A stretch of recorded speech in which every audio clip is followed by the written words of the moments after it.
Hello, I'm Corey with TreeNewal Certified Arborist. I'm here on a property today in Colleyville, which is unfortunately for a tree removal. This tree has died from what we believe is construction stress and probably a combination of the droughts. But this particular property had construction within the last 3 to 5 years, and we do have a dead tree in our hands at this time.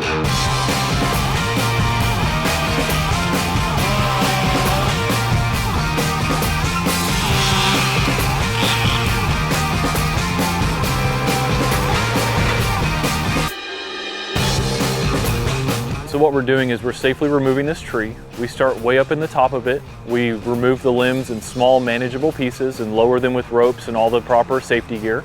Then eventually we'll get down to the trunk wood and we'll cut that up in big pieces and haul that off and chip it up.